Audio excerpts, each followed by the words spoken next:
Hola a todos, bienvenidos a esta segunda sesión en la que hemos venido hablando acerca de la teoría de la evolución y en esta oportunidad vamos a hablar acerca del darwinismo y la teoría del diseño inteligente. Continuamos entonces con esta serie de videos que hemos preparado para ustedes, así que bienvenidos nuevamente.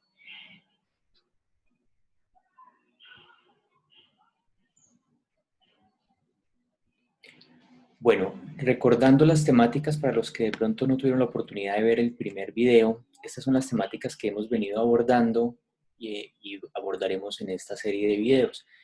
La primera es de dónde surge el interés por estudiar la teoría del diseño inteligente, qué es la teoría de la evolución, qué críticas clásicas y actuales se le hacen a la teoría de la evolución. Estas temáticas fueron las que abordamos justamente en el primer video. En este video vamos a hablar acerca de si es lo mismo darwinismo y teoría de la evolución. Vamos ya específicamente a adentrarnos en el tema de qué es y qué no es el diseño inteligente, qué propone la teoría del diseño inteligente, qué implicaciones tiene esta teoría y por qué no se enseña en colegios y universidades. Y vamos a mencionar cuáles son las 9 críticas que se le hacen a la teoría del diseño inteligente. Las vamos simplemente a mencionar, a enunciar, porque en un tercer video y último ya entonces entraremos a no solamente decir cuáles son esas 9 críticas que se le hacen a esta importante teoría científica, sino que también vamos a mirar cuáles son las respuestas que hacen los teóricos de diseño inteligente sobre esas críticas que se le hacen. Así que entonces vamos a continuar con este video. Habíamos dicho que como punto de partida teníamos entonces 4 libros recomendados. El primero era El telar mágico de Robert Jastrow, el segundo El cerebro accidental, el tercer, bueno, que nos hablan estos dos primeros acerca de una postura completamente darwinista, y eso en contraposición con la otra cara de la moneda que estamos examinando, que es la postura B, a partir de 2 libros. El primero, Proceso a Darwin, de Philip Johnson, y por qué la teoría darwinista no es nada más que eso, una teoría. Y el segundo libro, Diseño inteligente, un puente entre la ciencia y la teología, de William Dembski. Bueno, recordemos rápidamente que mencionamos en el video pasado para los que no tuvieron oportunidad de verlo o para los que ya lo vieron, y nos sirve este resumen para contextualizar y poder conectar con lo que vamos a hablar hoy acerca de darwinismo y diseño inteligente. En primer lugar, hablábamos que David Linden en el libro El cerebro accidental pretende demostrar por qué los planteamientos del diseño inteligente no son válidos. Además, plantea que el cerebro no es una obra maestra de ingeniería a la que se le deba dar tanto tributo. En segundo lugar, hablamos sobre los planteamientos del diseño inteligente, que son considerados para unos como ciencia y para otros como pseudociencia. Decíamos entonces que el diseño inteligente es una teoría científica, solamente que para algunas personas se considera un argumento pseudocientífico. Y vamos a ver entonces hasta dónde es o no cierto esto. Les hacía la recomendación de ver un video que se llama Designio inteligente, la clave del misterio de la vida, para que los que no lo han visto aún puedan buscarlo a través de YouTube. En tercer lugar, la teoría darwinista plantea 3 principios básicos. El primero, mutaciones por azar. O sea, las especies tienen mutaciones que se dan al azar, no son mutaciones intencionadas, no es que el entorno busque esas mutaciones, sino simplemente por azar esas mutaciones se presentan. Una vez esas mutaciones se presentan, pueden o no transmitirse de generación a generación. Si logran transmitirse de generación a generación, entonces los cambios que tenga la especie se van a mantener en el tiempo. Y la selección natural va a privilegiar esos cambios que sean adaptativos. Esas mutaciones que fueron adaptativas para la especie van a ser privilegiadas y por lo tanto la especie va a tener más probabilidad de sobrevivir. De ahí el término la sobrevivencia del más apto, no del más fuerte, porque no es en términos físicos de fuerza, de fortaleza, sino más de la capacidad de adaptarse a las demandas que el medio está presentando. Decíamos entonces que hay 2 interrogantes que no obstante no logra resolver el darwinismo: cómo surgió el principio y cómo surgió la vida. Aunque no es el propósito del darwinismo hablar de esto es muy importante dejarlo en claro, estos 2 interrogantes siguen sin resolverse, porque las preguntas siguen abiertas, ya que el darwinismo nos habla únicamente a partir de que hay vida, cómo se desarrollaría esta vida y cómo las especies se originarían. Eso es lo que nos habla la teoría darwinista. ¿cierto? Pero estas dos preguntas quedan abiertas. En relación con el segundo punto, es decir, cómo surgió la vida, solo hay dos posibilidades, nos dice Robert Jastrow, o creación o evolución. ¿De dónde procedían esos primeros organismos vivos? Y o bien fue colocado aquí por el creador o bien evolucionó a partir de moléculas no vivas de acuerdo con las leyes de la química y la física. No hay una tercera forma, ha de ser la una o la otra. Quinto, la teoría darwinista tiene varias críticas que se pueden resumir así. En primer lugar, que es una teoría, que no es un hecho y muchas veces se presenta como un hecho ya comprobado completamente, empíricamente, lo cual no es cierto. En segundo lugar, cómo surgió el principio y cómo surgió la vida es una crítica que se le hace a esta teoría en tanto no logra explicarlo, volviendo a recordar que no es el propósito, pero no logra explicarnos el origen del principio y el origen de la vida. En tercer lugar, ¿por qué desecha la evidencia negativa? Porque hay muchos datos que se intentan manipular tratando de reafirmar esta teoría, ¿cierto? Porque cuando hay descubrimientos que contradicen la teoría de la evolución, simplemente se desechan esos hallazgos como si se quisiera simplemente confirmar esta teoría con las evidencias que estén a favor de ella. Y ya vimos pues en su oportunidad varias supuestas especies intermedias que se descubría posteriormente que no lo eran e incluso fraudes que se intencionaron para tratar de demostrar que esta teoría era correcta.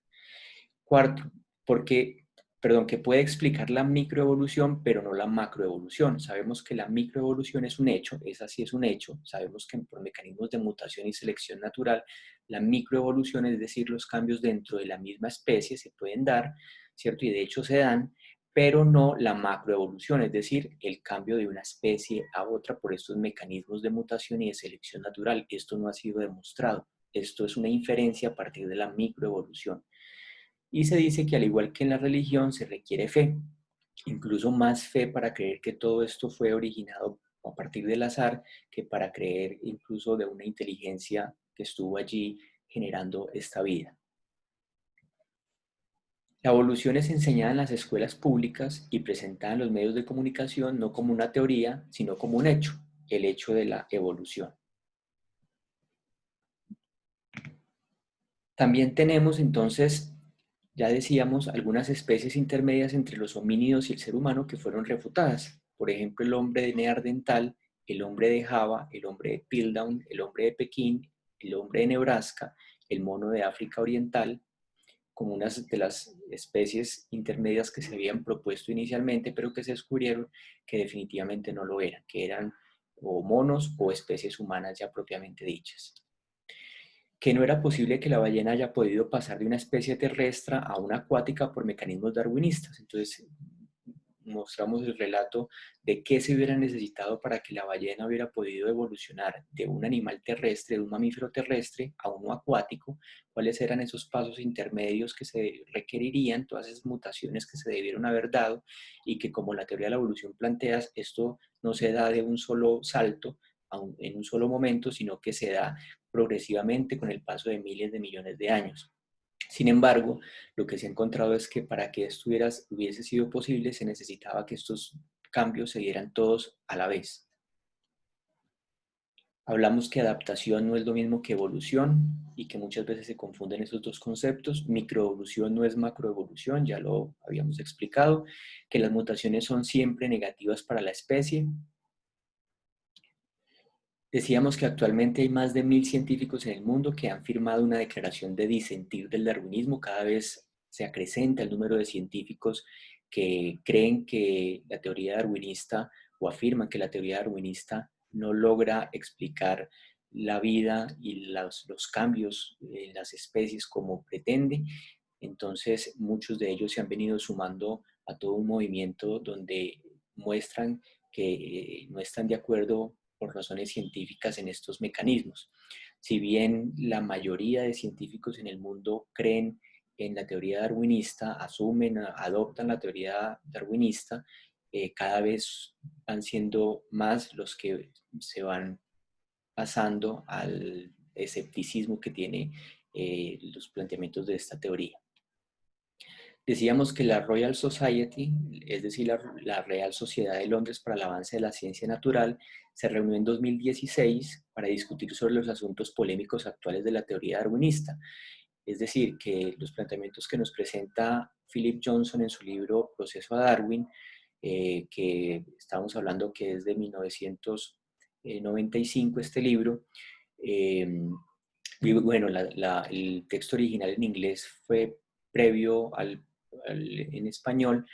Esas críticas que se hacen siguen siendo críticas vigentes que se discutieron incluso en 2016 en este evento, en donde lo que estaban haciendo era tratando de resolver qué iban a hacer, qué iban a proponer o cómo podían sortear el hecho de que todavía la teoría darwinista seguía siendo un asunto polémico en ciencia y que tenía muchos asuntos debatibles por la comunidad científica. ¿Qué nos queda entonces frente a esto que hemos venido hablando? Más adelante otro misterio irrumpe en la historia de nuestro planeta, dice Robert Jastrow. Según el testimonio de los fósiles, en un determinado momento de los primeros 1.000 millones de años de su existencia, aparecieron sobre la Tierra formas simples de vida, de donde procedían esos primeros organismos vivos, y o bien fue colocado aquí por el creador, o bien evolucionó a partir de moléculas no vivas de acuerdo con las leyes de la química y la física. No hay una tercera forma, ha de ser la una o la otra. Eso se planteaba en 1985, lo plantea Robert Jastrow. Sin embargo, hoy en día sabemos que no necesariamente ese diseño o esa inteligencia, que es lo que nos va a plantear la teoría del diseño inteligente, tiene que ver con una creencia en un ser espiritual, en un Dios, sino que hay una inteligencia detrás que bien podría ser una inteligencia extraterrestre, es decir, más allá de este mundo natural, en otro universo, en otro planeta, que hubiese podido generar estos cambios y estos procesos de desarrollo y de origen de la vida.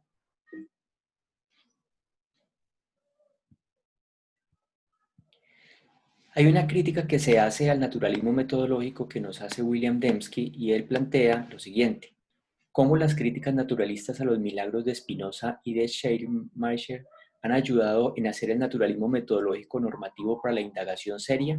De acuerdo, su crítica es débil en cuanto a que se propone demostrar de manera concluyente que los milagros son imposibles, pero en realidad solo muestran que son imposibles dado el caso de que la naturaleza se conciba como un sistema cerrado de causas naturales.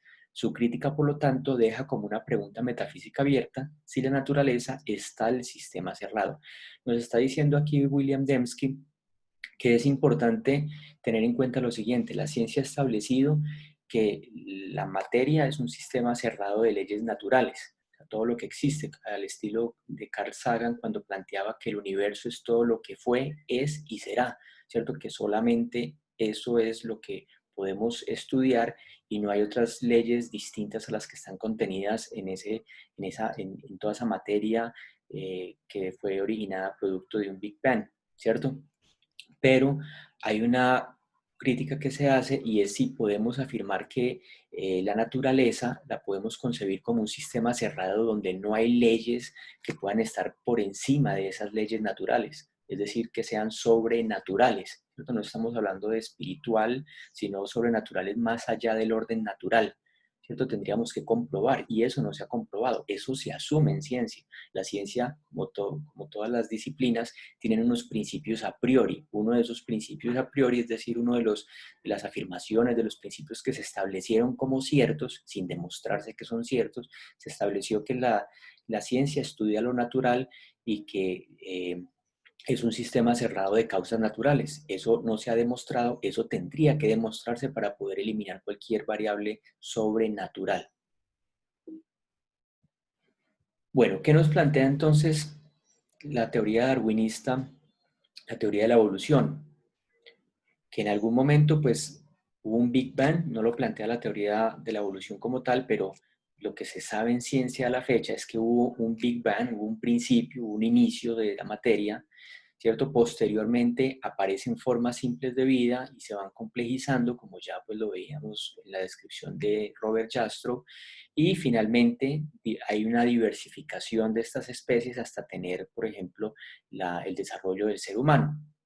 ¿Cómo entonces explica la ciencia todo esto? a partir de explicaciones de variables naturales únicamente, lo que se llama naturalismo materialista o más específicamente el naturalismo metodológico. Es decir, a través de las leyes naturales se tiene que explicar lo natural. No hay forma de explicarlo de otra manera sino a través de leyes naturales. Pero, ¿cuál es la propuesta de diseño inteligente? Para que vayamos entendiendo un poco hacia dónde va esta propuesta. La propuesta de diseño inteligente plantea que cuando analizamos estas variables naturales, en muchos casos podemos explicar los fenómenos que hay al interior de la naturaleza, pero en otros casos aparecen unas variables sobrenaturales más allá del orden natural que deben ser tenidas en cuenta a la hora de explicar ciertos fenómenos, no todos los fenómenos, algunos de ellos. Entonces, la teoría del diseño inteligente reconoce las explicaciones a partir de variables naturales que hace la ciencia, pero también reconoce que deberíamos también tener en cuenta algunas variables que están más allá del orden natural, porque así la evidencia científica nos lo muestra, y ya vamos a ver a qué nos referimos con ello. Vamos entonces con el punto número 4 de las temáticas que les había anunciado al principio de este video, si es lo mismo darwinismo y teoría de la evolución. Por teoría de la evolución, ¿qué entendemos? Entendemos que es una propuesta científica explicativa de cómo se originaron y desarrollaron las diversas especies a través de mecanismos de mutaciones y selección natural propuestas por Darwin. O sea, lo que hemos venido entendiendo de cómo se dio, cómo se pudo dar el desarrollo de la vida y el origen de las diversas especies que tenemos. Esa es la teoría de la evolución. Por darwinismo entendemos dos cosas. Hay dos concepciones de lo que sería el darwinismo. De una parte, es un movimiento de personas que están de acuerdo con la teoría de la evolución propuesta por Darwin, es decir, con esta propuesta científica explicativa de cómo se originaron y cómo se desarrollaron las diversas especies a través de mecanismos de mutaciones y selección natural propuestas por Darwin. Pero en segundo lugar, hay otra concepción que es muy importante tener en cuenta cuando hablamos de darwinismo o de los darwinistas, y es que es una concepción filosófica e ideológica conocida como naturalismo metodológico. Y esto es muy importante porque esto va más allá de lo que la teoría de la evolución propone. Como yo les decía, la teoría de la evolución no propone cómo se originó el principio ni cómo se originó la vida. Parte de la vida, explica el desarrollo de la vida y explica el origen de las distintas especies, pero no nos habla en relación a cómo surgió el principio y cómo surgió la vida. El darwinismo, en esta concepción filosófica, sí toma una postura en relación a cómo responder esa pregunta del inicio del principio y del origen de la vida. Es así como entonces Antonio Cruz nos presenta en un libro que se llama Sociología, una desmitificación, nos dice: resulta curioso comprobar el grado de fanatismo existente en ciertos sectores del mundo científico contemporáneo. Cuando en alguna conferencia para especialistas sale a relucir el tema del darwinismo, es posible pasar de los argumentos a los insultos con la velocidad de un rayo. Muchas veces se cree que los fanáticos son los que son religiosos, pertenecen a alguna institución o algún sistema religioso, pero lo que se ha encontrado también es que hay muchos en ciencia que son fanáticos de sus postulados, de sus creencias científicas, y terminan entonces siendo tan o igual fanáticos como los religiosos. Y eso entonces lleva los debates a debates que pasan de ser, eh, digamos, una argumentación sobre distintas ideas y contraargumentación de estas, a ya ser ataques directamente entre las personas, hacia las personas. Dice Philip Johnson al respecto: la recomendación más constructiva del marco es que los profesores y los escritores de libros de texto eviten toda terminología que implique que los juicios científicos son asuntos de preferencias subjetivas o de mayorías o minorías. A los estudiantes nunca se les debería decir que muchos científicos piensan así o asá. La ciencia no debe ser decidida por votos, sino por evidencia. Algo muy importante es que la ciencia es la conclusión a la que llegamos a través del método científico de unas evidencias que recolectamos, evidencias que pueden estar a favor o no de unas hipótesis, ¿cierto? Pero no de creencias, porque ya pasamos es al terreno del dogmatismo. Sigue diciendo: la ciencia no debe ser decidida por votos, es decir, la ciencia no se puede decidir por lo que la mayoría en ciencia cree, sino por evidencia. Tampoco se le debería decir a los estudiantes que los científicos creen, La ciencia no es cosa de creencia, es más bien asunto de evidencia que puede ser sometida a las pruebas de la observación y del razonamiento objetivo. Se debe mostrar a los estudiantes que nada en la ciencia se decide solo porque alguien importante lo dice que es así, o sea, por autoridad, porque alguien importante dice que es así y así tiene que ser, no, o porque es la manera en que siempre se ha hecho, por tradición. Esas no son los mecanismos de funcionamiento de la ciencia, sin embargo, eso muchas veces pasa en ciencia. Continúa diciendo, los darwinistas adoptaron una perspectiva falsa de la ciencia porque estaban infectados por el ansia de estar en lo cierto. Estamos hablando de los darwinistas en la concepción ideológica, filosófica, ¿cierto? Que ya termina siendo más incluso fanática en sí misma. Entonces, los darwinistas adoptaron una perspectiva falsa de la ciencia porque estaban infectados por el ansia de estar en lo cierto. Sus colegas científicos le han permitido salirse con prácticas pseudocientíficas principalmente porque la mayoría de los científicos no entienden que hay una diferencia entre el método científico de indagación, tal como lo articuló Popper, y el programa filosófico del naturalismo científico. Una razón de que no se sientan inclinados a reconocer la diferencia es que temen el crecimiento del fanatismo religioso si se debilita el poder de la filosofía naturalista. Pero siempre que la ciencia se moviliza en defensa de cualquier otra causa, religiosa, política o racista, el resultado es que los científicos mismos se vuelven fanáticos. Los científicos ven esto con claridad cuando piensan en los errores de sus predecesores, pero encuentran difícil creer que sus colegas pueden en la actualidad estar cometiendo los mismos errores. Estas frases que aparecen en negrilla son énfasis que yo le doy pues a la cita que estamos revisando para llamar un poco la atención a estas palabras, a estas ideas. Continúa diciendo, se precisa que los científicos abandonen su mentalidad de búnker y se vuelvan dispuestos a entablar un diálogo con personas que no aceptan el naturalismo científico como la única forma válida de comprender la realidad. Ya decíamos con Robert Jastrow y con lo que proponía el Museo de Historia Natural en 1981, que había dos propuestas válidas, o creación o evolución, y que ambas eran válidas. El problema es cuando empezamos a excluir la otra posibilidad, ¿cierto? Cuando empezamos a desacreditar las otras opciones como válidas y únicamente nos quedamos con la que nosotros mismos defendemos y desacreditamos cualquier otra opción. Para ilustrar el ejemplo, Shapiro intentó invitarme al campus de Davis para hablar con biólogos, pero la invitación fue vetada por los colegas del departamento que temían prestar respetabilidad al creacionismo. Está extendida la opinión entre los profesores de ciencia y administradores que, aunque en general la libertad de investigación y expresión es cosa buena, la discusión crítica de las raíces filosóficas del darwinismo es religión, lo que ha de quedar rigurosamente excluido de las universidades seculares. Otro factor que hace que la ciencia evolucionista se parezca mucho a una religión es el evidente celo de los darwinistas por evangelizar al mundo con su insistencia de que incluso los no científicos acepten la verdad de su teoría como cosa de obligación moral. Es decir, que esta concepción del darwinismo que estamos viendo como sistema, como ideología, como sistema pues, filosófico, va más allá de lo científico y termina entonces convirtiéndose en una religión. Entonces podríamos decir que tan religiosos son los darwinistas como los que pertenecen a un sistema religioso propiamente dicho.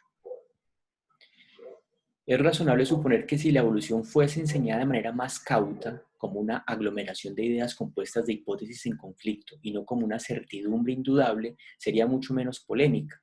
Tal como están las cosas, ahora los fundamentalistas religiosos no están lejos de la verdad cuando dicen que la evolución, tal como se enseña generalmente, tiene un acento injustificadamente antirreligioso. Entonces, ¿qué estamos diciendo, o qué está diciendo, perdón, Philip Johnson con esta cita? Que muchas veces se enseña la evolución como un hecho del que no se puede dudar.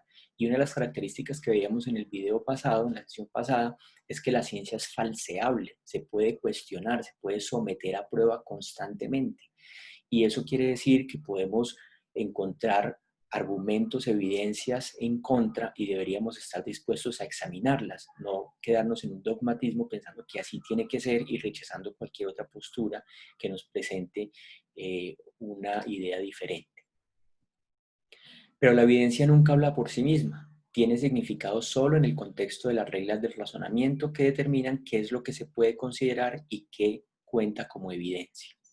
Bueno, estas como unas citas que destaco para entender un poquito qué entendemos por darwinismo y la educación darwinista, cuando ya estamos hablando como una concepción ideológica y filosófica que, vuelvo y repito, va más allá de los planteamientos científicos.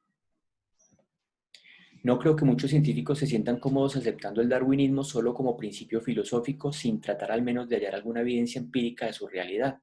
Pero hay una enorme diferencia entre ir a la evidencia empírica para poner a prueba una teoría dudosa contra alguna alternativa plausible, ¿cierto? Que es lo que hace la ciencia, e ir a la evidencia para buscar confirmación para la única teoría que uno está dispuesto a tolerar. Eso ya es dogmatismo, eso ya es religión, eso ya incluso podríamos llamarlo sectarismo. Bueno, con eso entonces pasamos al punto número 5, que nos plantea qué es y qué no es el diseño inteligente. ¿Qué no es el diseño inteligente? Empecemos por ello. El diseño inteligente no es pseudociencia. Vamos a ver que sí es ciencia, ciencia real. Utiliza el método científico. En segundo lugar, no es religión. Al diseño inteligente se le ha evaluado y se ha llegado a la conclusión que es religión, más por algunos movimientos religiosos que la toman como justificación para sus creencias religiosas que como sus postulados científicos plantean. Entonces, diseño inteligente no es religión. ¿Puede tener implicaciones religiosas? Sí, las puede tener, pero no es religión.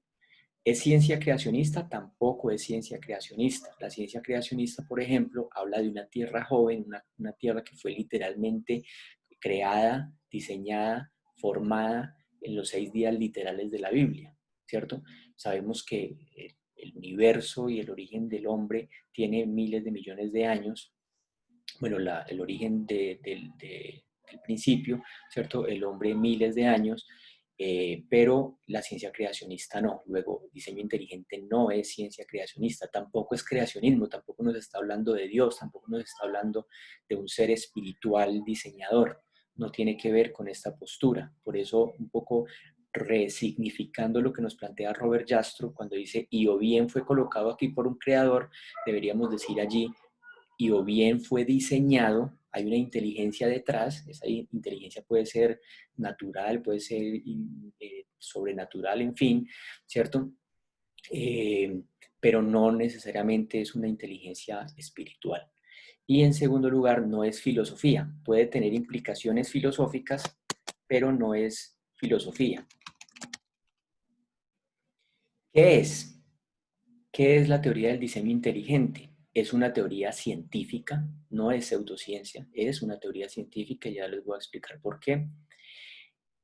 Es también una metodología científica para inferir el origen de fenómenos que pueden ser atribuidos a la necesidad, al azar o al diseño. Ya los voy a explicar con más detalle.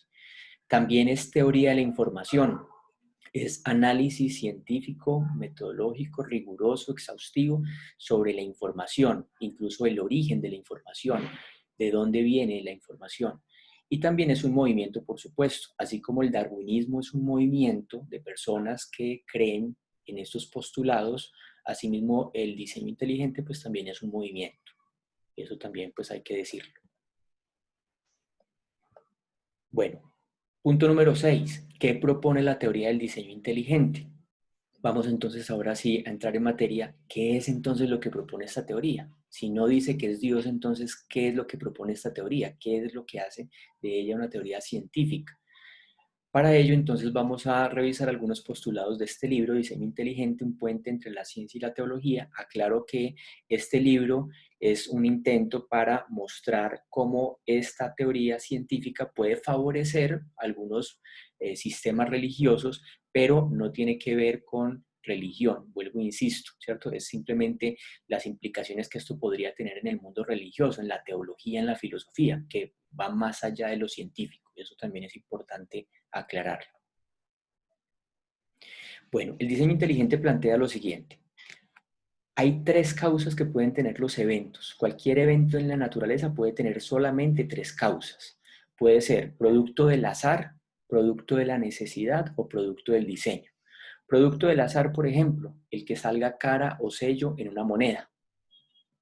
Esas caras de la moneda, el que salga una cara u otra, depende del azar, a no ser que la moneda esté manipulada, ¿cierto? Que haya un sesgo, una malintención al tirar la moneda, etcétera. Pero si es una moneda común y corriente, el que salga cara o sello va a ser un producto del azar. Ese fenómeno es producto del azar. Producto de la necesidad. Voy a poner un ejemplo extremo para que me entiendan un poco a qué se refiere. Si yo, por ejemplo, cojo un cuchillo, una sierra y me parto un brazo con ella, ¿qué es lo que va a pasar? Sí o sí va a salir sangre. No hay una segunda posibilidad. Sí o sí va a salir sangre. Esa salida de sangre fue producto de la necesidad, ¿cierto? O sea, no había una segunda opción. Cuando hablamos de que no hay una segunda opción, es entonces producto de la necesidad. Por supuesto que el cortarme mi brazo con la sierra, con el cuchillo, fue un acto intencionado, ¿cierto? Fue un acto inteligente, pues inteligente en el sentido de que hubo una intencionalidad detrás, un propósito detrás, ¿cierto? Un objetivo detrás, pero la salida de sangre es producto de la necesidad. Y por último, los eventos diseñados, una mesa, una prenda de vestir, un computador, un video bin, un proyector, un ordenador, ¿cierto? Todo ello son productos diseñados. Sabemos que, pues, por supuesto, hubo una inteligencia detrás, en este caso una inteligencia humana, que fue la que llevó a cabo estas creaciones. ¿Cierto? Una pintura, por ejemplo, un escrito, un poema, todos esos son actos diseñados. Es decir, que la teoría del diseño inteligente lo primero que nos dice es, mire, hay causas de eventos que pueden ser atribuidos al azar, a la necesidad o al diseño. Fíjense que la teoría del diseño inteligente no está diciendo que todo sea diseñado, está diciendo hay cosas producto del azar, unas producto de la necesidad y otras producto del diseño. Bueno, ¿esto cómo lo hace? ¿Cómo hace ese análisis? A través de probabilidades. Y esto tiene que ver mucho con la probabilidad universal. La cuota de probabilidad universal se ha calculado de la siguiente manera. Se ha calculado la cantidad de partículas elementales en el universo, que es 10 a la 80. Estas son cifras conservadoras, todas estas que ustedes van a ver a continuación. Ya cada vez los físicos han venido afinando más estas cifras para tener entonces unas cifras mucho más altas que las que les estoy mostrando, pero siendo conservadores, muy conservadores, la cantidad de partículas elementales en el universo es 10 a la 80. La cantidad de posibilidades de combinación entre las partículas inter e intra en un segundo es de 10 a la 45. Y el tiempo posible del universo desde el nacimiento, o sea, desde el Big Bang hasta su colapso, que se ha calculado, es de 10 a la 25. Si sumamos todos estos valores, es decir, hacemos una multiplicación, esto nos da 10 a la 150. ¿Eso qué quiere decir? Que un evento cualquiera en la naturaleza tiene una probabilidad de 1 sobre 10 a la 150. Mejor dicho, 1 sobre 10 y 150 ceros a la derecha es la probabilidad de que pueda ocurrir cualquier evento que podamos pensar en la naturaleza. Pues resulta que hay eventos, fenómenos, que superan esta cuota de probabilidad universal y allí es cuando entonces estamos hablando de que no es probable o es, mejor dicho, muy poco probable que esto haya sido posible producto del azar. Aquí estamos hablando, pues por supuesto, de que esto se dé por azar, ¿cierto? Las probabilidades posibles por el azar. Recuerden que las probabilidades oscilan entre 0 o 1 sin ser ni 0 ni 1, porque 0 es imposibilidad, o sea, no hay probabilidad de 0, es, simplemente no hay probabilidad, es imposible, y una probabilidad de 1 tampoco es una probabilidad, es una certeza, ¿cierto? Si yo de 100 boletos me compro 100 boletos de lotería, me compro 0 boletos de lotería, pues no hay probabilidad de que me la gane porque no tengo ni una. Y si de 100 boletos me compro los 100 boletos, pues no tengo probabilidad, voy a tener certeza de que me la voy a ganar, sí o sí me la voy a ganar. Bueno, este es el diagrama de flujo que hace la teoría del diseño inteligente.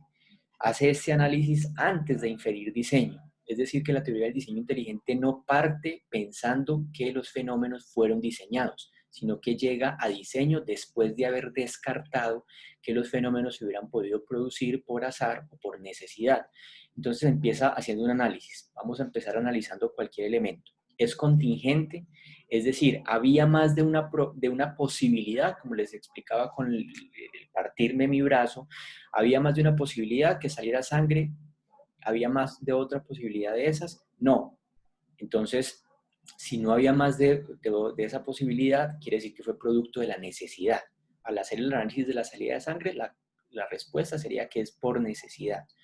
En segundo lugar, ¿el evento es complejo o el fenómeno es complejo? Si no es complejo, entonces es producto del azar.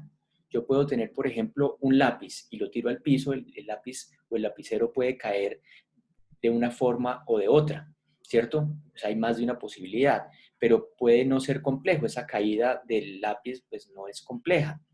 Entonces puede ser producto del azar, ¿cierto? Aquí atribuiríamos esa posición en la que cae el lápiz o el lapicero al azar. La siguiente pregunta que se hace es, si es complejo, la tercera pregunta ¿es específico? Si no es específico, entonces es producto del azar. Y si es tanto contingente, es decir, hay más de una posibilidad, es complejo y es específico, entonces la respuesta es que eso fue diseñado.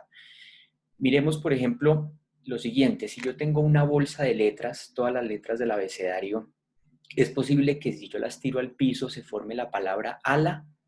Por supuesto es posible si al menos hay dos A's, ¿cierto? Dos letras A.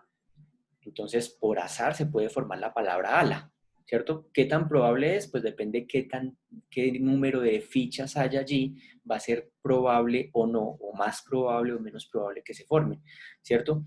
A eso nos referimos con que es específico, que se forme la palabra ala, o que se forme la palabra reconocer, o que se forme una frase. La ruta nos aportó otro paso natural. Esa es una frase que es mucho más improbable que se ordene por azar en el piso tirando las fichas de esa bolsa de letras. Pero si, por ejemplo, si es contingente, compleja, especificada, la conclusión es que es más probable que haya sido producto del diseño a que haya sido producto de la necesidad y del azar. Yo quiero llamar la atención a lo siguiente. Fíjense que dentro de este análisis hay algo interesante. Miren que 2/4 partes de las posibilidades que nos está planteando este análisis se pueden atribuir al azar, 1/4 parte a la necesidad y 1/4 parte al diseño. Es decir, que lo que atribuye al diseño en realidad no es tanto, es poco lo que se atribuye al diseño. Hay más fenómenos, eventos atribuidos al azar que al diseño y que a la necesidad, por supuesto, ¿cierto? O sea, el azar sigue jugando un papel muy importante en el orden natural. Y esto es lo que se entiende por complejidad especificada, o sea, que el evento, el fenómeno sea contingente, complejo y específico, por estos dos últimos criterios, complejidad especificada. Bueno, crear y diseñar son dos cosas sinónimas, ¿cierto? Implica una intención y uno o varios agentes inteligentes que lo lleven a cabo. Por ejemplo, si yo me voy a esta imagen donde hay una pintura, aquí tenemos claridad de que estas pinturas, estas obras de arte fueron diseñadas, fueron creadas por alguien, hubo una inteligencia detrás de ello. Si hacemos el análisis anterior de si es contingente, específico, complejo, vamos a llegar a la conclusión de que esto fue diseñado. Y eso se calcula por medio de las probabilidades que yo les menciono. O sea, todo por indagaciones a partir del método científico, de análisis rigurosos, verificables, comprobables, empíricamente verificables. Ustedes recordarán de pronto la película ya de hace muchos años de Steven Spielberg que se llamaba Inteligencia Artificial. Si le hacemos un análisis, por ejemplo, a esta mujer, encontraríamos que esta mujer fue diseñada, ¿cierto? Es contingente, con los materiales hubiéramos podido hacer muchas cosas, es específica, es compleja, ¿cierto? Y llevamos a cabo qué tan probable es que esto se haya podido generar por azar y llegamos a la conclusión de que es diseñado. Síntesis de lo que es el diseño inteligente. Brevemente, el diseño inteligente infiere que una causa inteligente es responsable de un efecto si el efecto es tanto complejo como específico. Una única letra del alfabeto es especificada sin ser compleja. Una frase larga de letras aleatorias es compleja sin ser especificada. Volviendo al ejemplo, si yo tengo la bolsa de letras y las tiro al piso y se forma una secuencia de L, P, Q, R, M, N, O, P, pues eso es complejo, pero no es específico. Un soneto de Shakespeare es tanto complejo como específico. Inferimos diseño al identificar complejidad especificada, nos plantea William Dembski. Y esta es, por ejemplo, uno de los sonetos de Shakespeare que si hacemos los análisis llegaríamos a la conclusión de que eso no fue producto del azar, de que es muy improbable que esto se haya podido formar por azar, sino que hubo una inteligencia detrás de ello construyendo este soneto.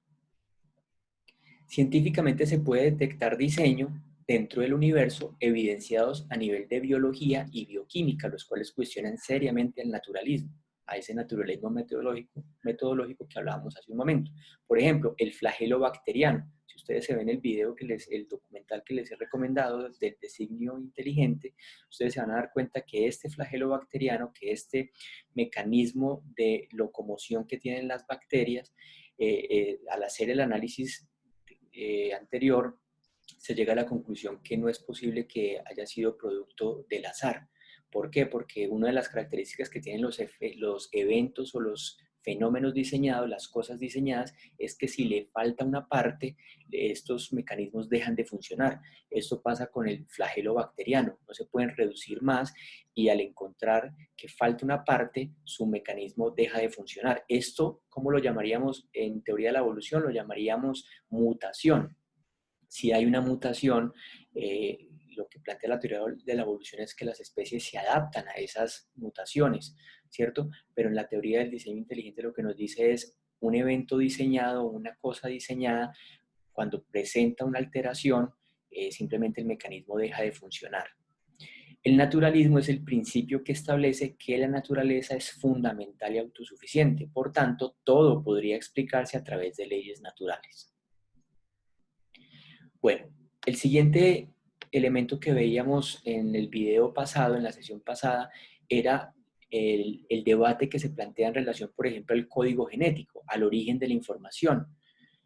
La teoría científica del diseño inteligente es igual a teoría de la información. Por ejemplo, con el código genético, con todos los aminoácidos y toda la distribución de guanina, de adenina, guanina, citosina, encontramos que estas forman parte de unas letras del alfabeto. Esto es un alfabeto realmente, así los científicos lo reconocen, tanto los darwinistas como los no darwinistas reconocen que esto es un código, un alfabeto complejo. Al hacer ese análisis, la pregunta es cómo surgió ese código genético. Eso es algo que la teoría darwinista no logra explicar todavía a la fecha. La información es objeto apropiado para la investigación científica, no proviene o tiene su origen en causas naturales y hay que buscarla en causas inteligentes. Lo que se ha encontrado es que la información tiene su origen en la inteligencia. O sea, no hay posibilidad de que sea producto del azar y sobre todo esta que es de tipo tan complejo como otras más, no es posible que sean producto del azar. Aquí la conclusión es que esto va más allá del orden natural y hay una inteligencia detrás de esto. Hay unos videos que les recomiendo adicionalmente para que ustedes puedan buscar también por YouTube.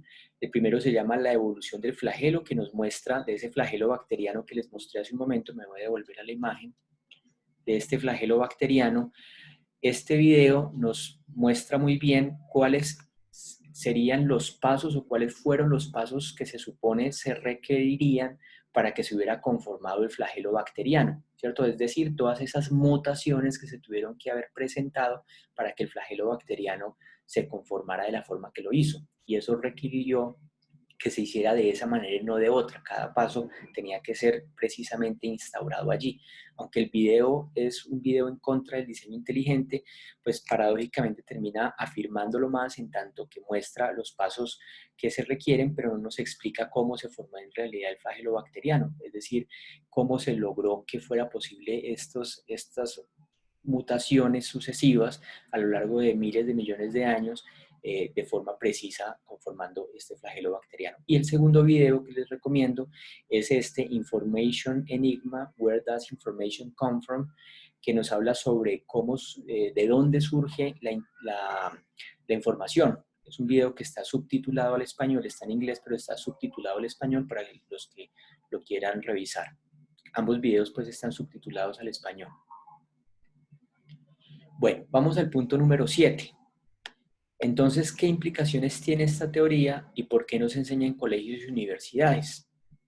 Y aquí pues seguimos explicando algunas otras cosas en relación a la teoría del diseño inteligente que son importantes tener en cuenta.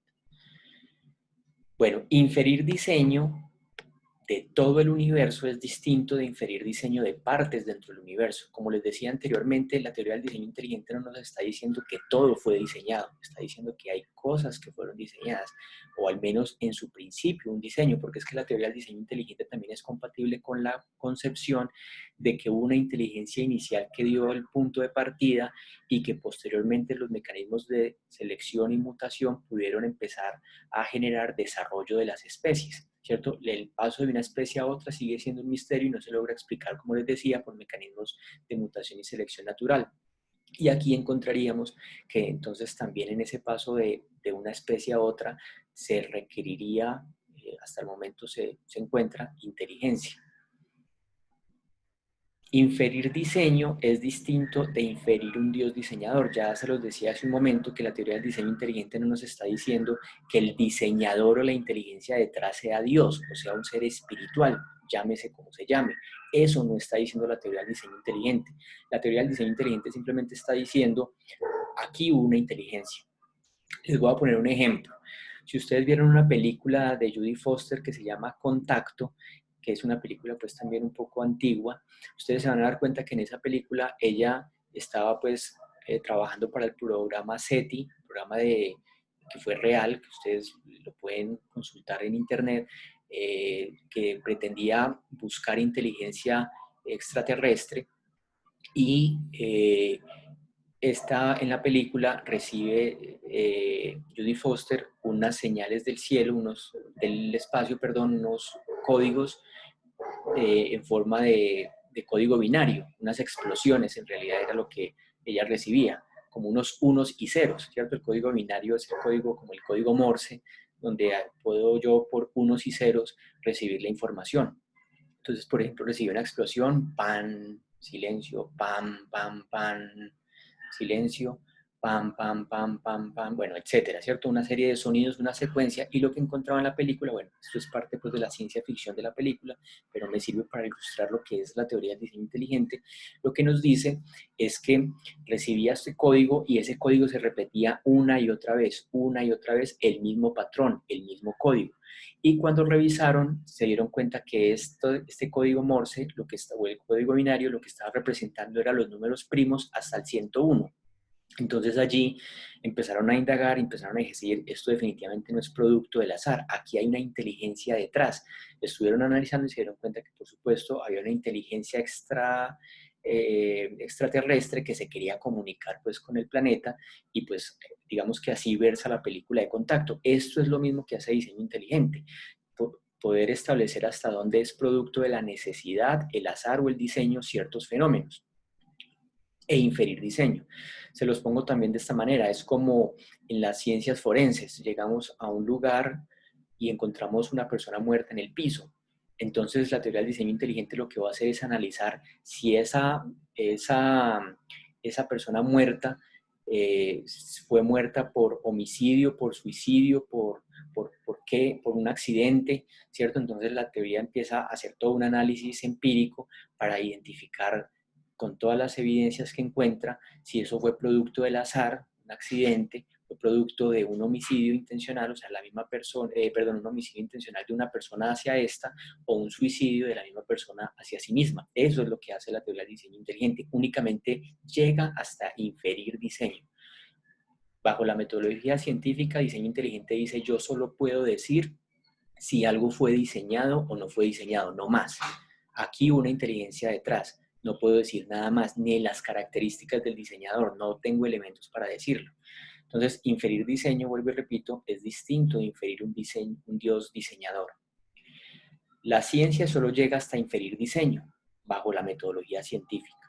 Pero inferir inferir un Dios diseñador es especular sobre qué o quiénes, porque puede ser que la inteligencia no sea una sola persona o un solo ser, sino varios, ¿cierto? Especular sobre qué o quiénes son él o los diseñadores le corresponde a la filosofía y la teología. Es ahí donde la teoría del diseño inteligente dice, yo como ciencia como teoría científica llego hasta inferir, hubo diseño.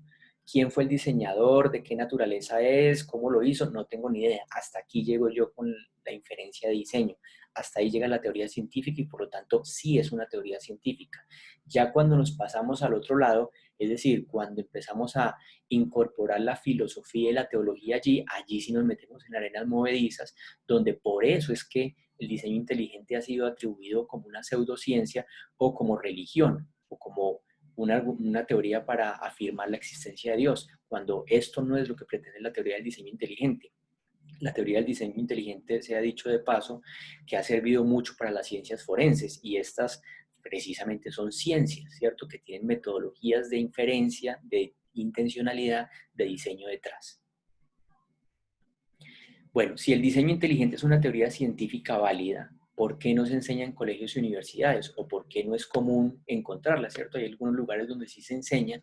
Yo soy docente universitario y tengo la oportunidad de mostrar las dos caras de la moneda, un poco lo que estoy haciendo con ustedes en esta serie de videos, para que las personas puedan tomar sus propias decisiones. No pretendo hacer lo que hizo la profesora de biología en su momento, cuando yo les contaba en el video pasado, en la sesión pasada, que pretendía convencernos a todos que el darwinismo era un hecho, sino que nos mostraba, como decía Robert Jastrow y el Museo Natural de Historia Británica, que lo que se pretende es mostrar las dos caras de la moneda y que las personas concluyan.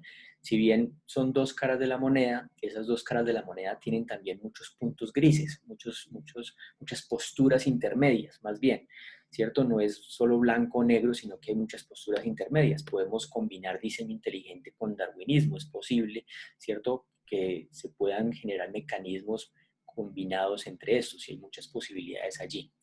En 2004, en Dover, Pensilvania, una escuela ordenó a sus maestros de biología leer una polémica declaración a sus estudiantes.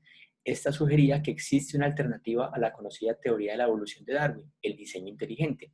Como les digo, esta teoría científica ha ganado tanta importancia en el mundo académico que ha sido examinada para incluso presentarla a los estudiantes como una teoría paralela a la teoría de la evolución. ¿Y qué pasó? Paradójicamente, no es por razones científicas, sino por razones sociales, políticas y religiosas que esta teoría fue tildada de una teoría religiosa y no científica. El caso de Kitzmiller contra el Distrito Escolar de Dover, en la Corte Federal de los Estados Unidos, nos muestra lo que pasó. Pedían que se enseñara diseño inteligente en las escuelas como una alternativa a la evolución en cuanto a explicación al origen de la vida. En el caso se concluyó erradamente que diseño inteligente es igual a creacionismo y que por lo tanto no era ciencia y se prohibió su enseñanza hasta la fecha en los Estados Unidos.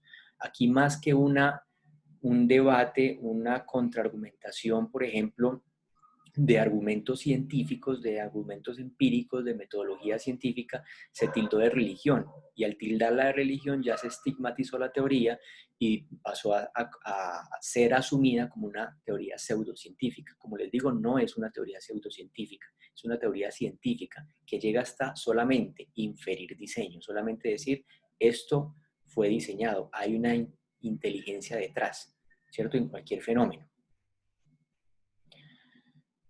La teoría o las herramientas son independientes de su correcta o no aplicación. El que se aplique mal una teoría o herramienta no las invalida. Yo puedo tener, por ejemplo, un cuchillo. Un cuchillo puede ser muy bien utilizado para partir la carne, para porcionar la carne, para separar las presas, ¿cierto? Pero yo también puedo coger un cuchillo y utilizarlo para atacar a las personas, para herirlas, para asesinar a las personas, ¿cierto? El problema no es del cuchillo, el problema es de quién utiliza el cuchillo. Es lo mismo con diseño inteligente, el problema no es la teoría del diseño inteligente, el problema es quién la aplica o cómo la aplican. Puede ser bien aplicada o puede ser mal aplicada. Lo mismo las fórmulas de factorización.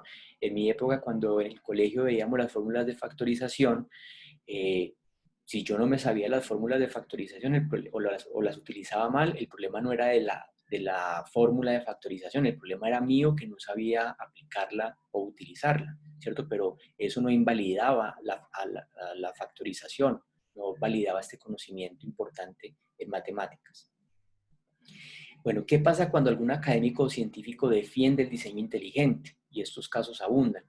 A muchos los señalan como pseudocientíficos, los maltratan, los desprestigian y arruinan sus carreras científicas, los despiden de universidades o instituciones educativas o empresas, en fin, pues sobre todo cuando hay contenido académico, es donde más sucede este tipo de cosas. ¿Y por qué? La pregunta es ¿por qué? O sea, si la teoría darwinista es verdad, es verdadera, es real, es un hecho, ¿cuál es el temor? ¿Por qué no se puede debatir? ¿Por qué no se puede falsear? ¿Por qué no se puede evaluar las evidencias y analizar en un sano debate, en un debate respetuoso, las distintas ideas, evidencias para poder concluir? ¿Por qué hay que descalificar a la persona? Ah, usted cree en diseño inteligente, entonces lo echan de las universidades, lo despiden. ¿Esto por qué? Esto no tendría sentido, ¿cierto? Si la ciencia justamente se basa en evidencias, como veíamos anteriormente, no en abusos de poder. ¿Por qué se sigue promoviendo entonces el diseño inteligente? Porque sigue siendo una teoría científica válida. Es una conclusión a la que llegan las personas y científicos que se acercan a ella con honestidad y posición crítica. O sea, se requiere que las personas que eh, revisen la teoría del diseño inteligente, pues lean acerca de los autores que postulan el diseño inteligente. Como les decía, yo he tenido la oportunidad de leer a los autores que hablan sobre diseño inteligente. A veces opinamos sobre lo que no sabemos y es importante saber de primera mano, ¿cierto? De fuente confiable, qué es la teoría, qué es lo que propone, para poder entonces evaluarla, criticarla si es necesario, porque de hecho, como les digo, esta teoría también tiene críticas, ¿cierto? Al igual que el darwinismo, sigue siendo objeto de debate. Tanto la teoría darwinista como la teoría del diseño inteligente sigue dejando abiertas preguntas. El diseño inteligente no las responde. ¿Por qué también se sigue promoviendo entonces el diseño inteligente? Porque para las personas religiosas, científicas o no, les da argumentos para defender su fe.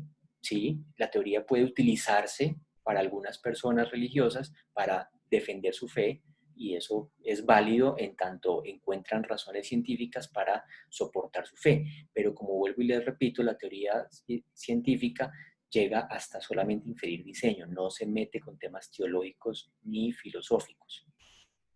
¿Quién es teórico de diseño inteligente necesariamente religioso? La respuesta es no. La teoría solo llega hasta inferir diseño y distinguir cuándo algo es producto del azar, la necesidad o el diseño. La fe implica pasar del objeto de estudio de la ciencia al objeto de estudio de la teología y la filosofía. Es lo mismo que en la teoría de la evolución. La teoría de la evolución no nos habla sobre el origen del principio ni del origen de la vida, ¿cierto? Nos habla una vez, hay vida, cómo se desarrolló, cómo supuestamente se dio el paso de unas especies a otras, ¿cierto? Pero si yo, por ejemplo, con la teoría del darwinismo asumo una postura ateísta, una postura de que venimos del azar, pues ya estoy metiéndome en terrenos filosóficos y teológicos. Entonces, fíjense que hay que tener en cuenta hasta dónde llegan las teorías científicas y respetar sus límites. De hecho, como les mencionaba también en la sesión pasada, tenemos a Bradley Monton, que tiene un libro que se llama Seeking God in Science, Buscando a Dios en la Ciencia, que él es ateo y defiende el diseño inteligente, es decir, no es un religioso que defiende diseño inteligente, aunque muchos religiosos lo hacen, por supuesto, pero en este caso tenemos ejemplo de ateos que no creen en Dios, por supuesto, pues por la misma definición del ateísmo, y sin embargo aceptan la teoría del diseño inteligente. ¿Es una teoría concluyente? No, solo infiere diseño por parte de agentes inteligentes, o un agente o varios agentes inteligentes. ¿Qué nos dice Dembski al respecto? El diseño no es solamente un argumento, sino que también es una teoría científica. La complejidad especificada en particular provee un aparato teórico de información para entender las características diseñadas del mundo físico. Mientras el trabajo de un argumento de diseño está terminado tan pronto como se descubre una inteligencia diseñadora, esto es solo el principio para una teoría de diseño inteligente. Analizar la información en una estructura diseñada, trazar su historia causal, determinar su función y averiguar cómo pudieron haber sido construidas son solo una de las pocas preguntas que una teoría de diseño inteligente busca responder. El diseño inteligente excede por un gran margen los argumentos del diseño del pasado. Por ejemplo, el argumento del Dios diseñador del reloj, que si hay un reloj, pues tuvo que haber un relojero, que no se concebía un reloj sin relojero, ¿cierto? Esto, como dice William Dembski, el diseño inteligente excede por un gran margen los argumentos del diseño del pasado. Ese argumento del reloj y el relojero sí era un argumento que se utilizaba para hablar específicamente de Dios. Aquí esta teoría va más allá, porque habla de agente inteligente, vuelvo y repito, puede entenderse el diseño como una inteligencia que viene de otro planeta, ¿cierto? De otro universo. Sin embargo, la pregunta que tendríamos que hacernos es, bueno, ¿y en ese otro planeta cómo surgió la vida? ¿Cómo surgió el principio? ¿Cierto? Nos traslada la pregunta y como nos decía Robert Jastrow, solo hay dos posibilidades, o diseño o evolución.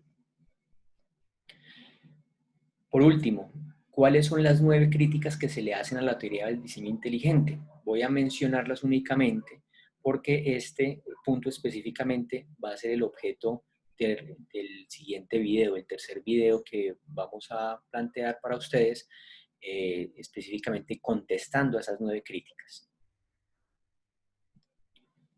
¿Qué nos dice Linden sobre lo anterior? La evolución es una teoría. Puede ser falseada por una serie particular de hallazgos, como por ejemplo el esqueleto de un homínido que fuese datado como perteneciente al Jurásico. El diseño inteligente, en cambio, no. Descansa en una inferencia subjetiva acerca del diseño que no se haya sujeta a una observación, a un experimento que pueda invalidarla o no. Como les mostré, sí se puede invalidar, sí se puede falsear, porque utiliza el mismo método científico para poder hacer los análisis de probabilidades para poder inferir azar, necesidad o diseño.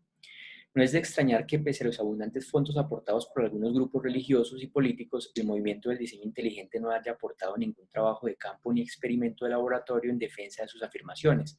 Sí, se escriben libros, se presentan artículos y se publican, incluso se construyen modelos matemáticos. Toda la parafernaria de la ciencia se halla presente, pero en el centro no hay ni una pizca de ciencia. Pues esto que se decía en 2010 no es una realidad hoy en día.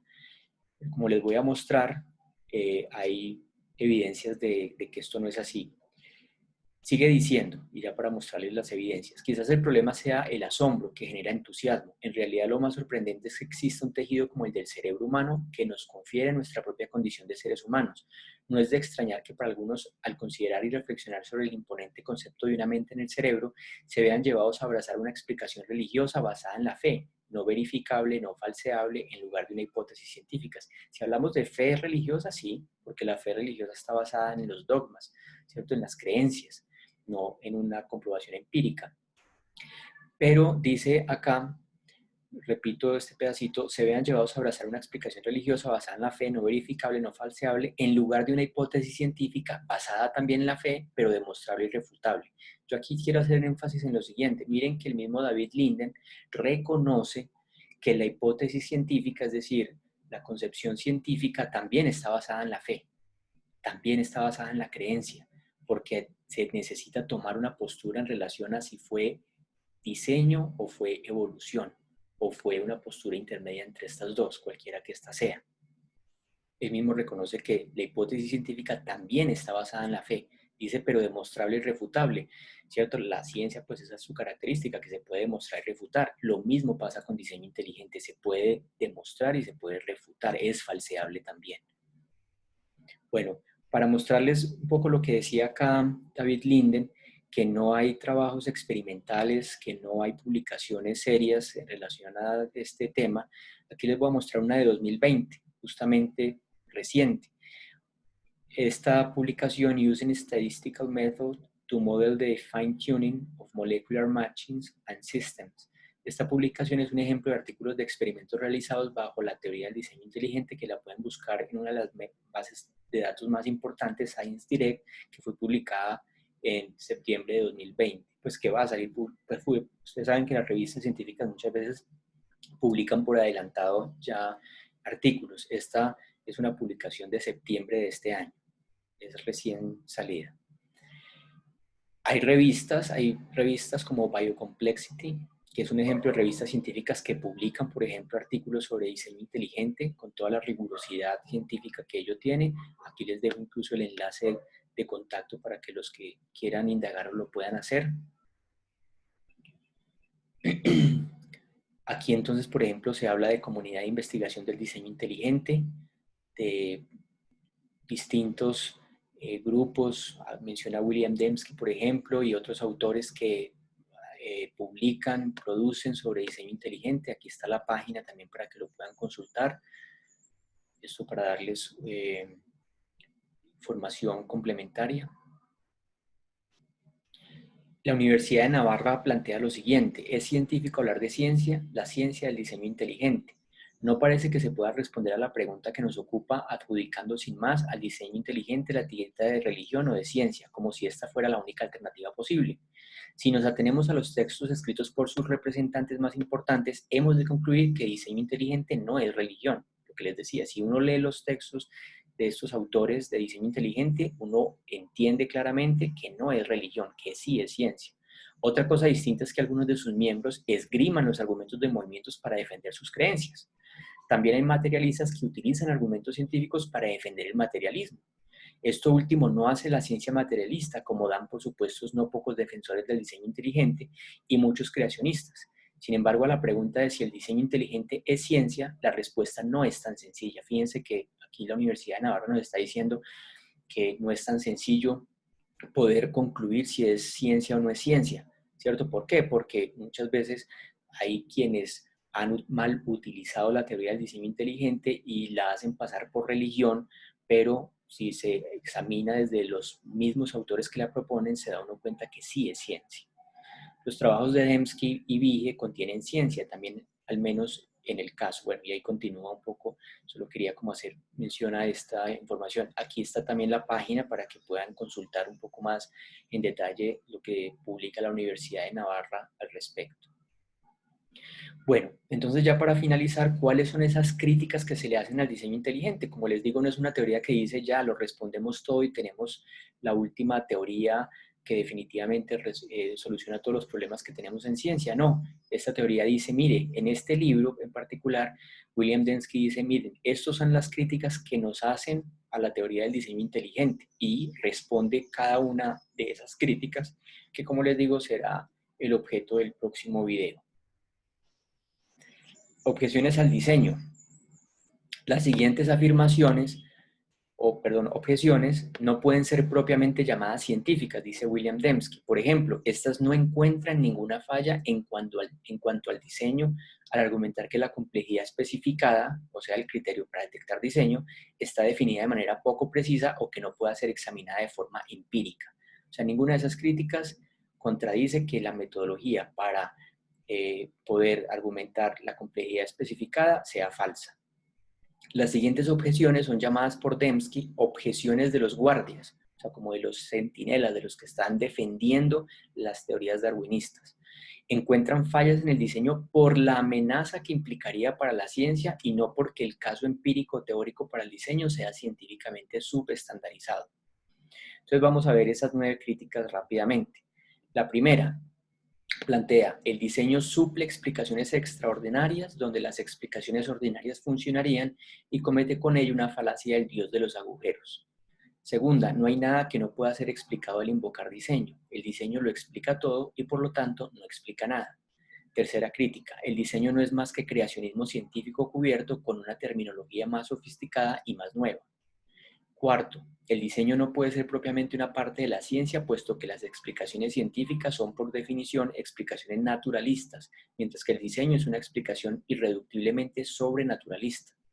5. El diseño en la biología es refutado por todos los ejemplos de diseño poco óptimo. En particular, el diseño no puede ser reconciliado con el problema del mal.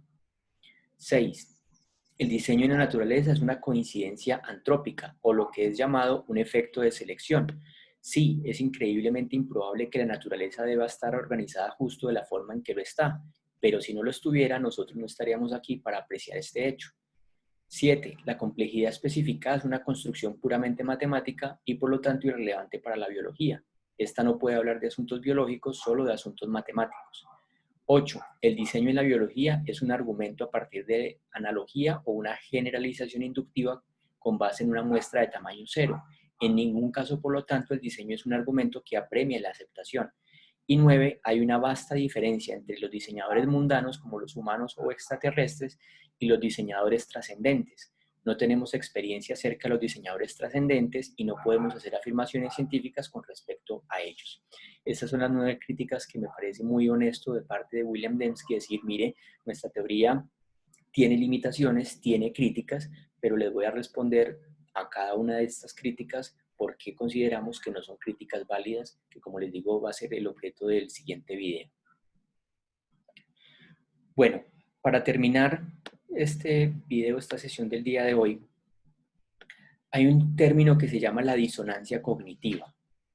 ¿En qué consiste? Cuando alguien sostiene una creencia fundamentalmente arraigada y se le presentan pruebas que van en contra de esa idea, la nueva evidencia no podrá ser aceptada. Se creará una sensación incómoda llamada disonancia cognitiva. Debido a que es tan importante proteger esa creencia fundamental, automáticamente se ignorará e incluso se negará con todo tipo de excusas todo aquello que no encaje con su ideología. Este concepto fue formulado por primera vez en el 57 por Leon Festinger. Se aplica tanto para evolucionistas, o podríamos decir aquí más bien darwinistas, como para defensores del diseño inteligente.